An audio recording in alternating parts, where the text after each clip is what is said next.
16 मई 2008 भारत के एक शांत शहर में एक ऐसी घटना हुई जिसने पूरे देश को हिला दिया। एक 14 साल की लड़की अपने ही घर में रहस्यमयी तरीके से मृत पाई गई। नाम था आरुषि तलवार और ये मामला बन गया भारत के सबसे रहस्यमयी मर्डर केसों में से एक। ये है आरुषि तलवार मर्डर केस की चौंकाने वाली सच्चाई। 16 मई की सुबह नुपुर तलवार ने जब अपनी बेटी के कमरे का दरवाजा खोला तो उनके पैरों तले जमीन खिसक गई। कमरे में 14 साल की आरुषि बिस्तर पर मृत पड़ी थी। उसका गला बहुत ही बेरहमी से काटा गया था। घर में उस समय मौजूद थे उसके माता-पिता और उनका नौकर हेमराज बंजाडे। लेकिन सबसे अजीब बात यह थी, हेमराज।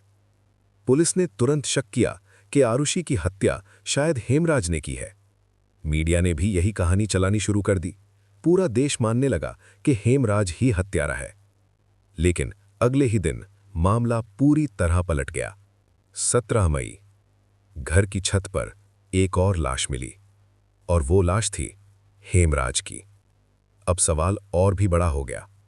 अगर हेमराज हत्यारा था तो उसे किसने मारा और घर के अंदर दो हत्याएं कैसे हो गईं बिना किसी को पता चले।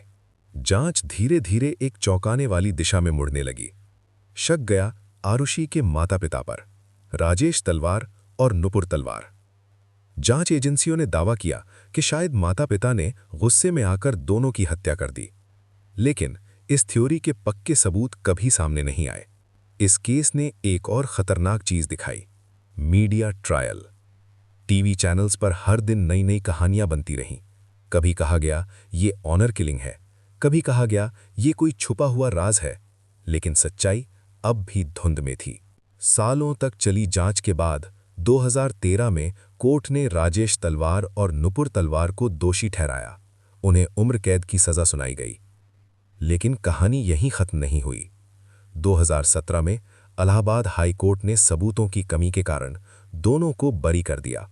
और आज तक ये सवाल बना हुआ है, आखिर आरुषि और हेमराज को किसने मारा। ये केस हमें याद दिलाता है कि कभी-कभी सच इतना उलझा हुआ होता है कि सालों की जांच के बाद भी वो सामने नहीं आता।